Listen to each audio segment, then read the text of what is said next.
Hi Spidey-Fans, it's your friendly neighbourhood, the ultimate Spider-Man fan here, and welcome back to another video on me reading my epic Marvel Spider-Man PS4 related book, Hostile Takeover. And we're continuing from where we left off last time, on chapter 33. So just to mention quickly, like, subscribe, comment, share, favourites, hit the bell for notifications, and follow me on Twitter as well. Type in the @ all capitals without spaces, the ultimate Spidey, SPID. And yeah, let's get ready to this. So I've got 7 pages here, so I might try to make these longer. Don't know. So chapter 33. There was a segment on the news about Fisk, and Peter picked up the remote to turn it off, but he couldn't will his thumb to do the work. Every day seemed like the one before it. The weeks since they visited the museum, since Watanabe ended their partnership, since MJ broke up with him, had passed in a fog. Peter still went out as Spider-Man. He faced both the Scorpion and Electro again, this time sending them to the raft. The city still needed protecting after all, even if many of the people he saved were afraid of him. He stayed away from Fisk because Watanabe asked him to. It would make things worse, he said, but he didn't know how they could be any worse. Through it all, he remembered Annika.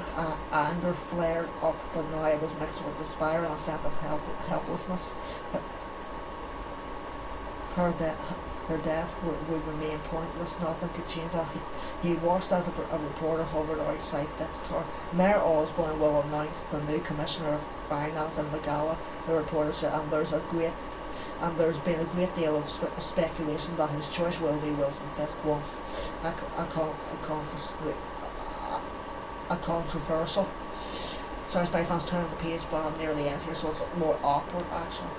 Once a controversial figure, the real estate giant has reinvented himself as a new kind of businessman, beloved by both the wealthy and ordinary citizens. A recent surge in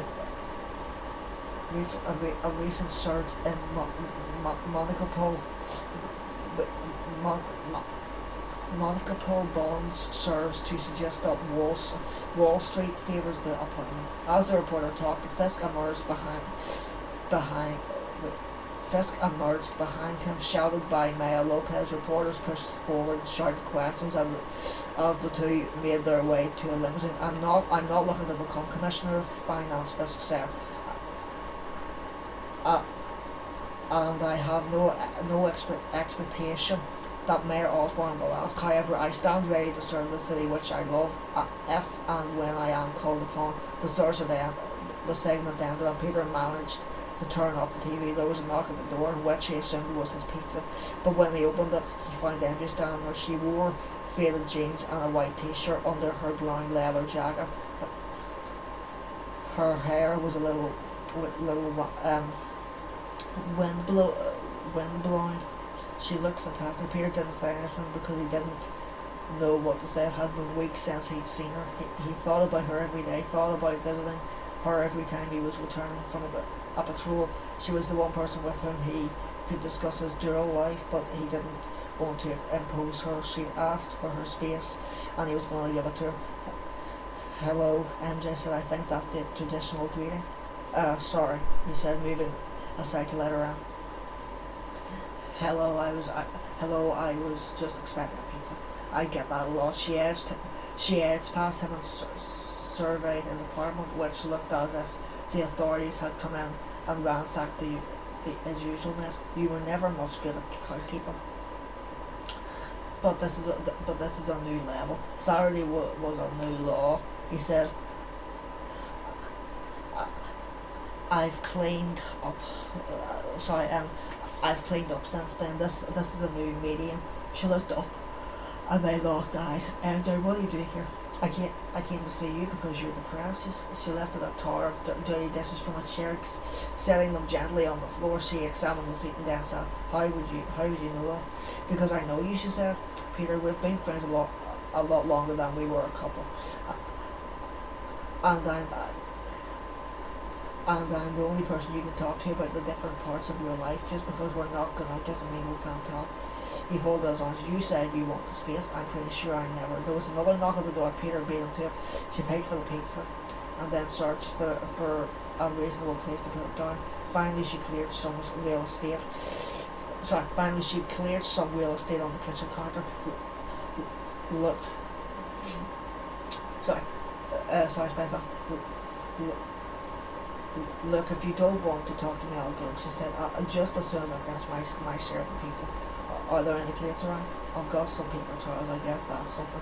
There was no point fighting it. Besides, he was glad to see her. MJ really did understand him better than anyone, I guess. Than anyone else, yeah. And she was right. And she was right that he needed someone with whom he could talk. So where was I there? With whom he could talk. Once they both had paper towels and pizza, Peter quickly ate a slice, which gave him the energy to start a conversation. How are things at the lab, MJ asked. Wouldn't know. I got fired. As funny as that sounds, I'm sorry for laughing about that. Just the way I seen that.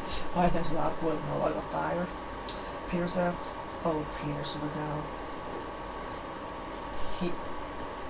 He realised he was being unfair, playing for sympathy. You know, I never got along with Painter.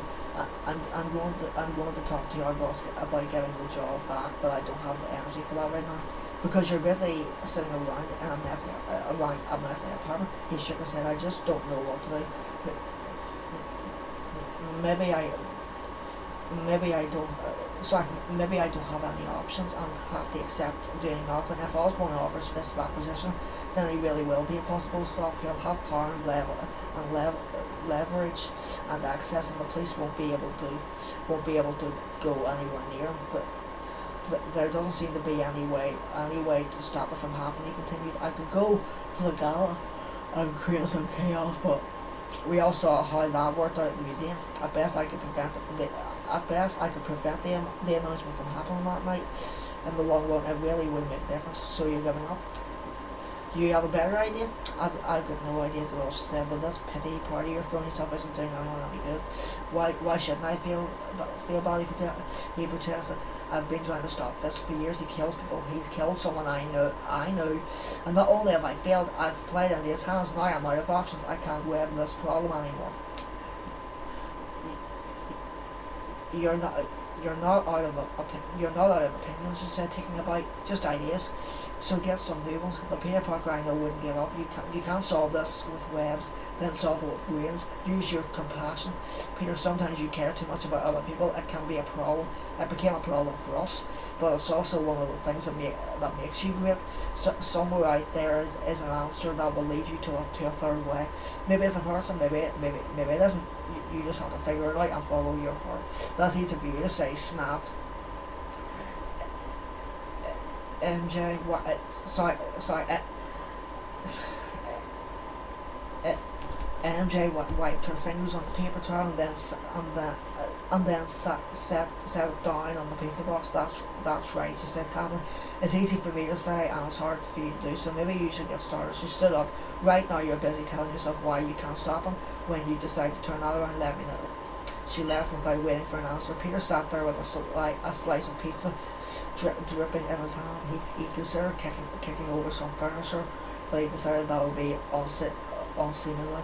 Instead, he thought maybe he should clean up his apartment, and began by moving some dirty dishes to the sink. The actual washing was a project better left for another day. Then he dropped down onto his sofa and decided he was angry. Being angry wasn't proof that he was wrong, and that bugged the hell out of him. Annoyingly, it might be proof that she was right. He was giving up, but he didn't see how his compassion was going to stop a monster like Fisk. It had been a pep talk, but she was right. He couldn't allow this to win. He had to try to really try. He needed a way to get the fist to stop him. That didn't involve a direct confrontation. That might mean going through someone else, but who? What now he was out? Damn it, she's right, he thought. For the first time in weeks, he felt himself smile. MJ had just outsmarted him, and when MJ did her thing, it was a delight to behold. He was also smiling because he had an inkling of an idea. The next morning, he showed up unannounced at the Daily Bugle. Showed up unannounced at the Daily Bugle to make up for his intrusion and for being a jerk the night before. He brought her a latte and a muffin, which he set down on her desk. Mayor Lopez, he pulled up a chair. MJ smiled. Go on. She hates me. She loves Fisk. But he has to be lying to her. She thinks I killed her father. If I can convince her that she's wrong, maybe I can get her to help me. Let me get my file, MJ said. When she saw it, Maya thought her heart might simply stop. She emerged from her bathroom after showering and found a note attached to her wall. No, web to her wall. We have unfinished business. Meet me on the roof. Bring an open mind, but you can leave the spear home, please. Spider-Man? Why was he doing this? Did he want to fight her? Did he fear what she knew? Did he think she was a threat to him? That she might attack him again when he wasn't ready? Perhaps he wanted to confront her at the time and place his own choosing.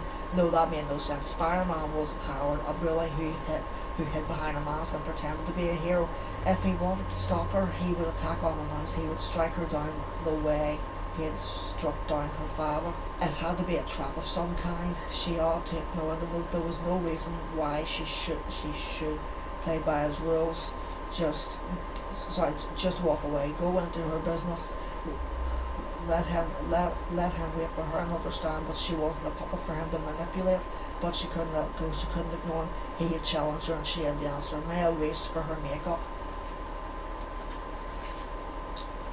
Echo stepped out onto the roof and prepared for him to swing down and attempt to catch her in his webs. She was prepared for him to be hiding, waiting to ambush her from some carefully chosen spot. She was even prepared for him not to be there. It might be a mind game, and when she came out onto the roof, she might find nothing but the wind and her own weight. She hadn't left her spirit home. Maya had always imagined that her final confrontation with him would take place somewhere dark, maybe with fog, certainly with jittery, uncertain light. And here he was, although in the bright light of a cloudless morning, as she strode out in her stage makeup, holding her spear. She saw him on the other side of the roof, sitting cross-legged, leafing through a file. You dare to mock me? She asked. Are you amusing yourself at my anger? She hoped it sounded as imposing to him as it did in her head. He looked up and folded the bottom of his mask up so she could see his lips. He knows. This is not mockery. This is me trying to look non-threatening. I swear, man. Call me Echo, she said. He knew she was deaf, and he'd exposed part of his face. It meant nothing. Even with her perfect memory, she doubted she could identify him from just a mouth. But that wasn't the point. Masks and costumes and handprint. These were all forms of armor. He was exposing himself, making himself weak. His suit was part of his power, just as much as his webs and his abilities.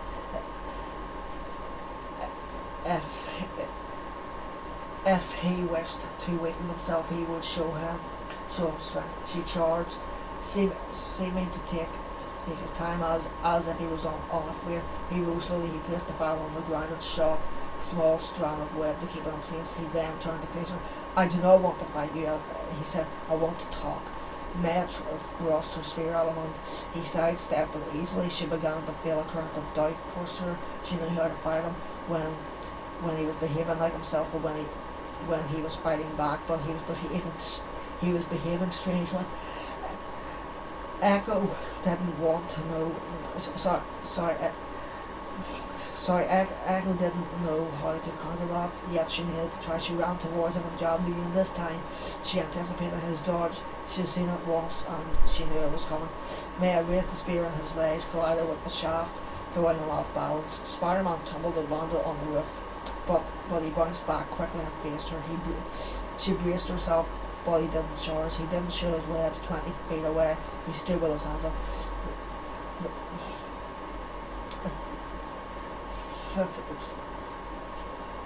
This is the part where we talk. You killed my father, she said. Stop playing games and fight me.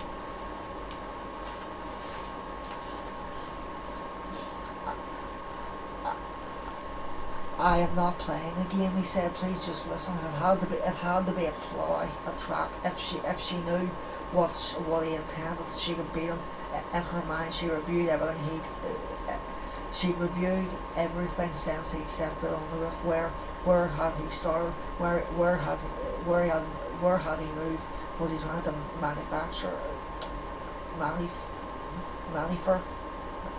I don't know what that says. Manufacture her in a specific position. Nothing added up. He was acting like he really did want to talk to her, as if that's what he wanted, though it was the last thing he would get. She charged forward again, moving as though she planned to jab at him again, but this time she tossed the spear a bullet to his chest. His mouth fell open in surprise. He dropped down to his back as the spear sailed over his head, and then shot out a web, catching it before it could go over the side of the roof. While leaping to his feet, moving himself out of her way, he yanked the spear back to him. He caught it by the shaft, set it down gently, and stepped away from it.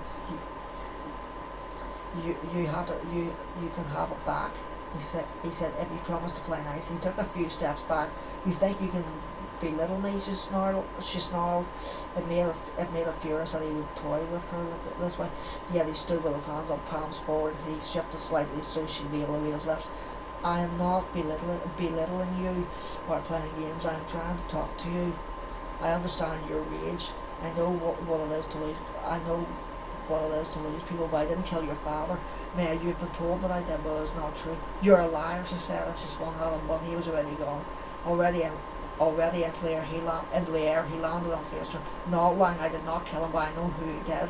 I have proof in the file. You're trying to trick me. She scooped up the spear and jabbed him to put me off my guard. Why would I do that? Why would he do that?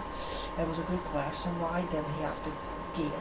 What did he have to gain? Well, she wished she could see his eyes. She could often tell lines from what people did with their eyes, but he wore that mask. Seeing his mouth wasn't enough, she thrust the spear forward again. If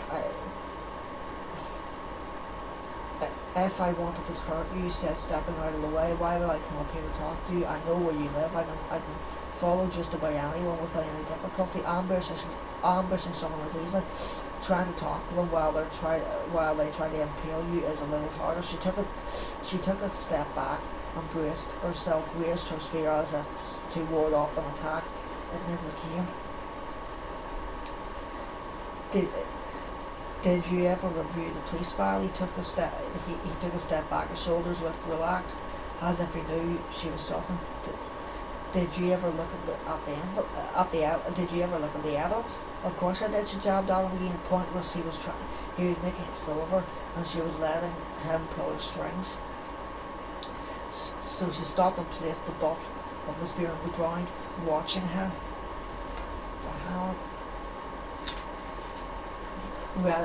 Ready to let him say what?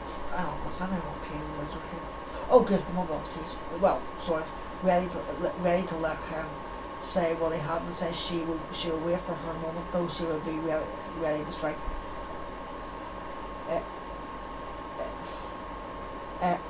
If you had reviewed the file, then you would know that I could not have killed him. The file says no one else could have killed him. His mouth twisted. This got you the file, I suppose. She said nothing. You must have seen a fake. He said, I have a copy of the real police file right here. He pointed at the file on the ground. Look at it, I read it, and do you know what it looks like? Whoever gave you that spear is the person who murdered your father. She took a step back. You're trying to throw me off my game. He took a step forward, his hands up, as if he was surrendering. She turned the spear towards him. I want you to hear the truth, he said. I am making myself vulnerable because I want you to see how serious I am. Just look at the file. Whoever surrenders his power is a fool, she told him. Maybe so, he responded, but I would rather be a weak fool than an evil crime lord.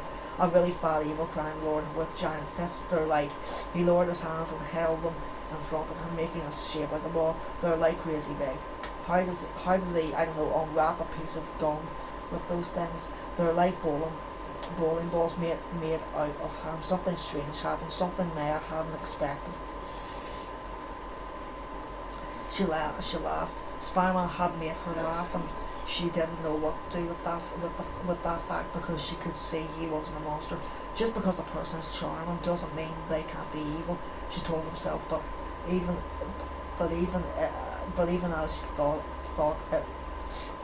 as she thought it, she knew it was wrong. It wasn't that Spider-Man was charming; he was sincere. Yet if what he had to say was true, then it meant she couldn't even think to herself what it meant. The spear dropped from her hand. The words didn't feel as though they came from her own mouth, but she knew they were hers.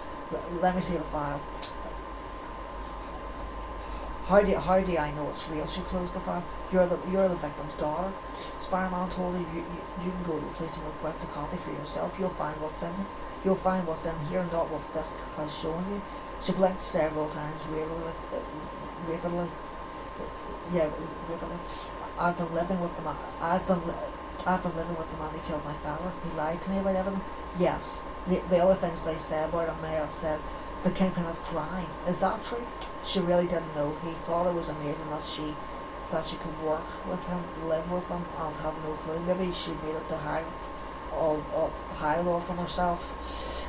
Okay, Spidey-Fans, and now I'm on the last page here before chapter 34. So, yeah, he said, I've seen it. I can get you police files on that. I can get you police files on that too if you need to be convinced.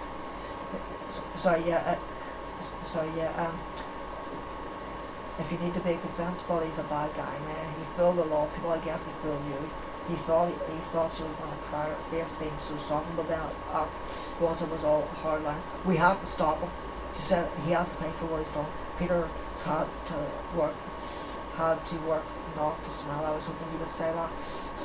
And that's it on the chapter 34. Sorry for any time I might have scared their Spidey-Fans, but yeah. Other than that, thanks for watching. And yeah, hope you enjoyed this, and thanks for watching. I'll see all you Spidey-Fans in all of my next epic Spidey videos. It's your friendly neighbourhood Spider Cop. Over and out. Thwap, thwap, thwap, thwap, thwap, thwap, thwap, thwap, thwap, thwap, thwap, thwap, thwap.